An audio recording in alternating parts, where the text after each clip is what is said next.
And we are back. Thank you very much for staying with us. South Africans need to brace themselves as fuel prices return to their highest since November last year.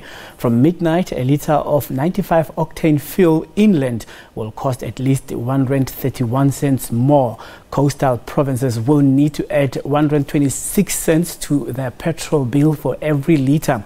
The hike will see consumers pay around 65 rand more for a 50-litre tank of petrol. Rising oil prices, a weakening rand and additional fuel taxes have caused the burden. Electricity prices are also up, with Eskom customers now paying 14% more for power. Municipal customers will start paying similar increases from the 1st of July. Now, on how consumers can cope with difficult economic times, we are joined by Sekgobola Thobakgale, who is an investment and insurance specialist with Redefined. Welcome to our program. Thank you very much. Tough times are here. Yes, sir. What do consumers do now? I think the most important thing, especially when we're talking about finances, is the fundamentals. We have to budget. So as you buy a car, you obviously, the first thing that you do, you want to check if you could be able to pay for the car on a monthly basis. Would you be able to afford the insurance? And the same thing you do when it comes to times like this, where you have to look at your budget, revisit your budget and see where will you be lacking in terms of the new costs for electricity or even petrol itself. So once you've done that, then you look at the policy that you have, you contact your insurer or your broker to see what sort of things can be taken off the insurance, which are, nice to have. If you're adding things like a watch that you never wear, or you insuring a car that you never drive.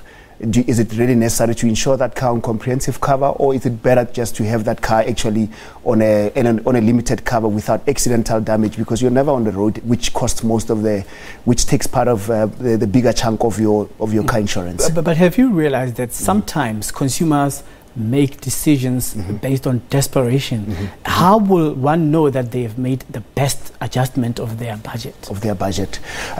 Firstly, you look at what are the most important things in your life. If you used to buy 4 loaves of bread a week, you look at, do you still need 4 loaves of bread, or do you have a loaf actually being thrown away? So you start cutting down on those type of things. So firstly, I think the most important thing is to look at what is frivolous, what is nice to have, and what is important to have.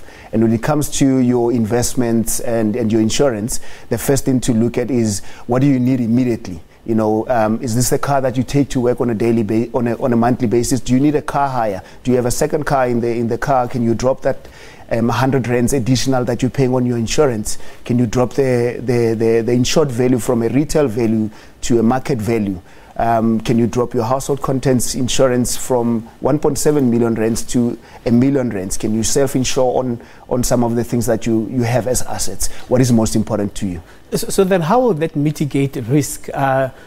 It sounds like it's actually aggravating circumstances when they make those kind of arrangements. Not necessarily. Remember, there's 3 things in life when we talk about risk management. Is what I want to do, what I need to do, and what I can afford. So you must go back to that same drawing board and say, is this what I can afford? And if I can afford 2,000 rands a month instead of 4,000 rands that I'm paying currently, what are the things that I don't need to have on the policy, like I've mentioned? Moving from a retail to a market value, removing the car hire, then not using your car on a daily basis, trying to use Uber or Taxify or Lyft clubs and things like that, and to see that in terms of your risk, you still have the cover that you need, for the major things, and the things that are not major, you self-insure for those things. All right. So I get a glimpse that you're talking about minimize, yes, and re-strategize. Yes. But when it comes to entertainment, yes, when it comes to alcohol, yes, and other related factors, yes, according to research, during hard and tough economic times, yes, consumers don't relent when it comes to spending on entertainment. Sure. And we do that because we think, that is a way of trying to minimize the level of stress that we're going through. But at the end of the day, the reality is that when that alcohol comes out of your system, you still have the same stress that you have. So the prudent thing to do is to sit down with your partner. If you're alone, sit down by yourself and start looking at what are the important things and what things can you do without.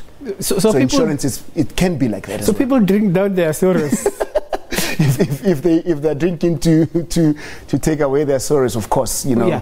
So on the point of insurances, I want to go back to it. There has always been this information coming out that there are many uninsured vehicles on South African roads. Yes. And there are those people who cancel their insurances because they can no longer afford to pay the premiums. What happens then? Of course, you know, the AA, you know, says that, you know, almost about 8 cars on the road, on the highway, if you're driving on the highway, almost 8 cars around you, if you're insured, they're not insured. So by cancelling your insurance, you're actually joining that group. And you're making life more difficult for yourself should anything go wrong, because 8 of those people who are driving alongside you are not insured, and should any of them bump you or bump your car, you even inevitably have to self-insure anyway. So what best to do instead of cancelling that insurance is to shop around, talk to your broker. If you don't prefer to work with a broker, then that means you must be on the phone and start making a few calls to a few insurance companies to see who can give you a better rate and better premium, looking at the most important, your accident, if your vehicle bends down, if your vehicle is stolen. You know, when you're talking about the accidents, another issue is that, especially during the festive season, Easter holidays, people are saying, wait until an accident happens and somebody bumps you, you realize that the person is not insured. Then how do people take care of that situation? With your experience, how have you really solved those kind of problems? Unfortunately, you can't, because it will cost you more money. You have to take this person to court and have a civil claim against them. So the best thing, it is always better to be insured. And when you are insured, then your insurance company then takes over that legal responsibility and they will go after them. But at least you know your car is fully fixed. Sometimes you are able to negotiate with a person, which is not always advised, that bumps you to say that, you know, there is an excess applicable here. Please pay the excess for me. And then, you know, then you have that type of arrangement, but which is not advisable, because then by claiming immediately, then your insurance company takes over that legal responsibility. On a parting shot, people take a lot of loans even when they cannot get it through formal financial structures. They go for amashonisas, and right now they are open for business for desperate people.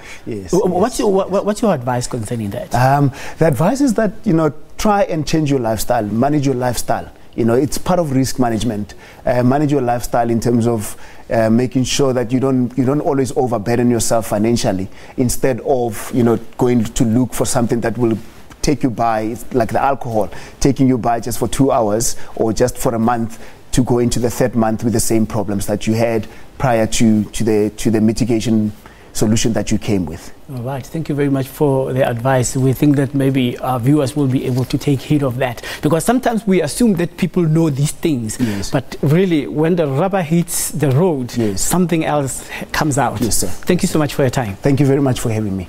Right, we're having Sekgobola Thobakgale, who is an investment and insurance specialist with Redefined.